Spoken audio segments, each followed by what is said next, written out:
Tudo bem, professores? Desculpem a iluminação, somos muito amadores aí nessa arte do vídeo, mas o importante é a mensagem. Hoje trazemos uma obra de Philippe Renaud, Professores, 10 novas competências para ensinar, né? E ele fala aqui, ó, um convite à viagem. Qual será a viagem aqui na qual ele nos convida, né? Então é um livro editado pela ArtMed, né? Uma editora de Porto Alegre no ano 2000. E é muito interessante esse momento histórico, né? Porque a gente aí ao longo do século XX, no final, né, tivemos assim viradas boas de chave. Primeiro, né, a virada do socioconstrutivismo, né, interacionismo com as leituras de Piaget, Vygotsky, que chegaram ao Brasil no momento pós-ditadura, ou seja, depois de 1985, 86. Os anos 2000, eles trazem também uma nova maneira de se pensar, de se ensinar, não é? Mas repensando esse professor, se antes se pensava o ensino, ou seja, socioconstrutivismo, o ensino centrado no aluno, partindo da sua realidade, em detrimento de um ensino tradicional que vigorou ali por séculos, em que o centro era o professor. Agora a gente vai repensar a maneira de olhar esse ensino através de um autor de Perrenot, que ele é, vamos pensar assim, o determinador de currículos hoje.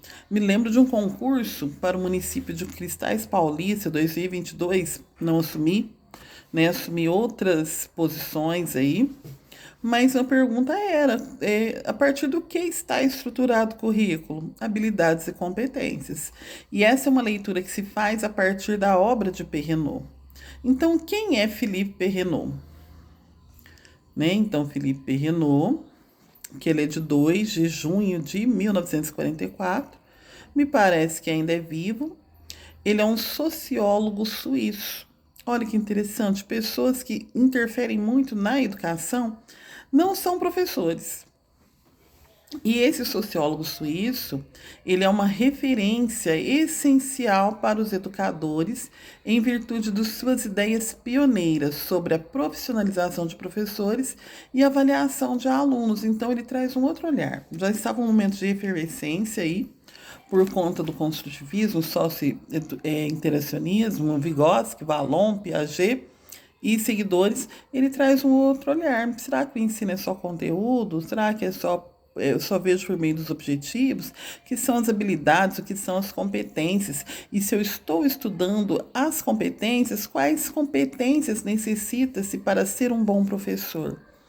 Um pouquinho mais de Perrenot. Ele é doutor em Sociologia e Antropologia, é, foi professor de Psicologia e de Ciências da Educação na Universidade de Genebra, lá na Suíça, e diretor do Laboratório de Pesquisa sobre Inovação na Formação e na Educação, também em Genebra. Então, ele tem uma carreira na Suíça, mas que se estende aí pelo restante do mundo à medida que ele se torna uma referência de estudo.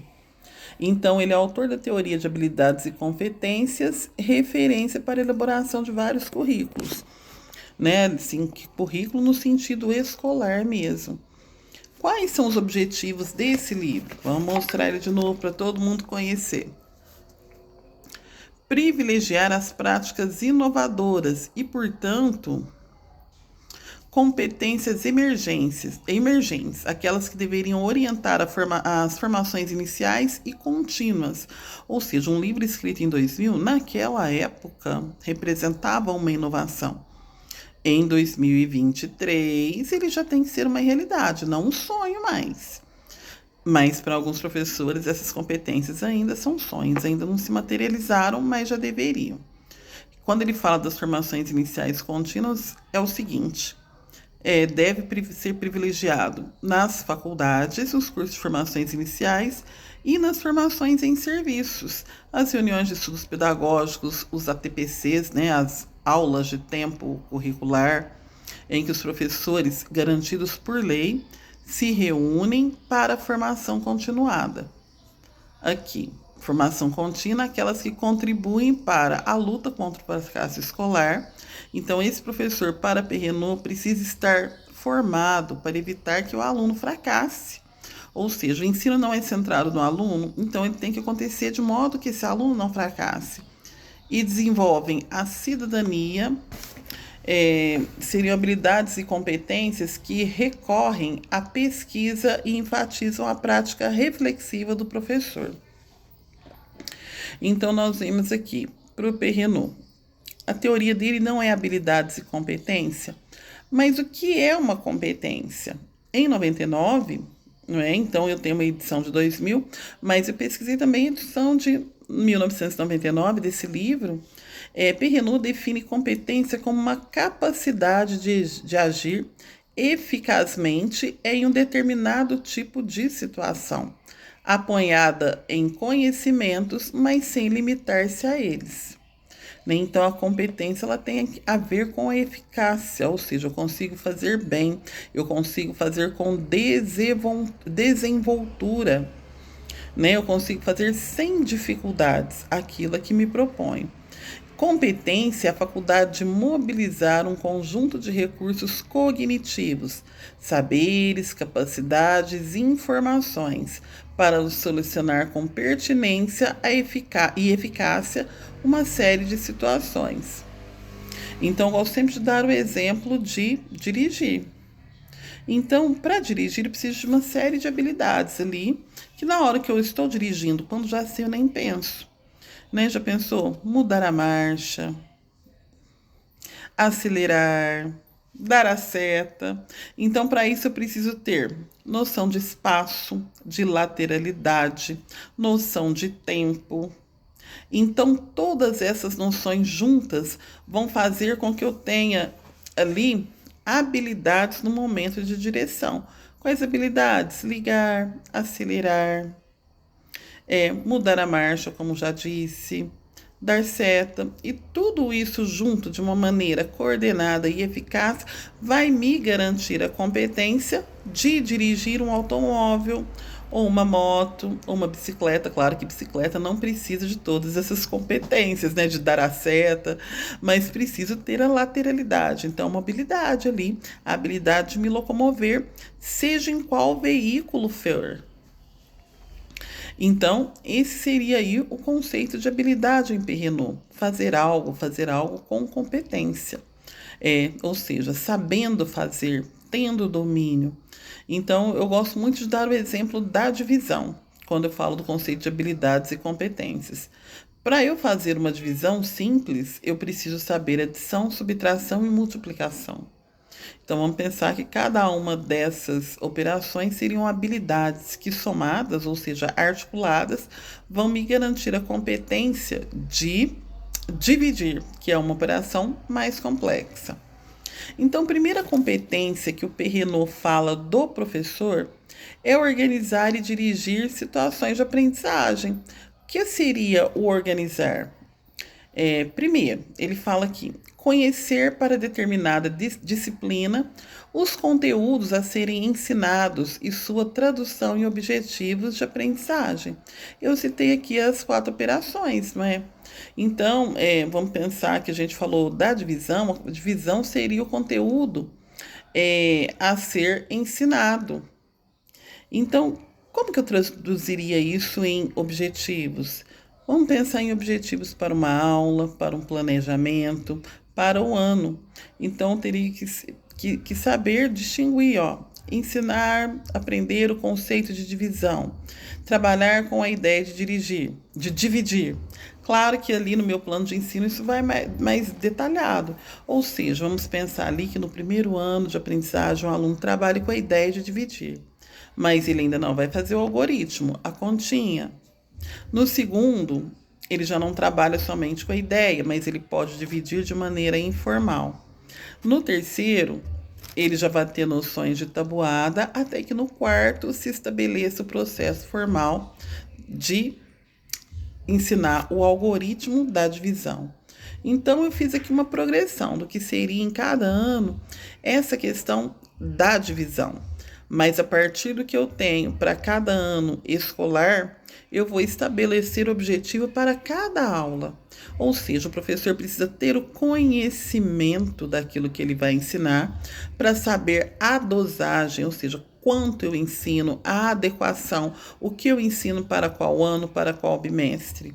Então, isso é conhecer os conteúdos e de cada disciplina e conseguir estabelecer os objetivos dele. Saber onde que eu quero chegar em cada etapa do desenvolvimento. Aqui, trabalhar a partir das representações dos alunos.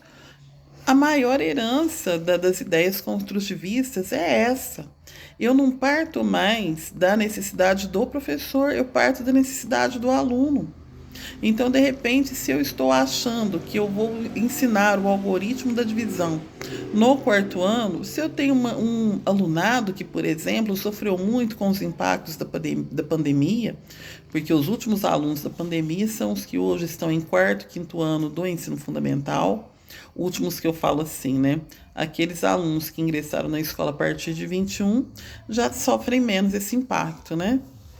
Então, saber o que o meu aluno precisa. Se ele é um aluno adequado ao ano em que ele está matriculado, provavelmente eu vou poder ensinar a divisão no quarto ano. Mas se ele não está, em que ponto ele está? E no ponto que ele está, eu devo ter ali como um ponto de partida. Da mesma maneira, espero que o meu aluno esteja alfabético ao final do primeiro ano. Mas se no terceiro bimestre do segundo ele não está, eu tenho que trabalhar para que ele esteja. Não importa se ele já está no segundo e se o objetivo do segundo ano é outro.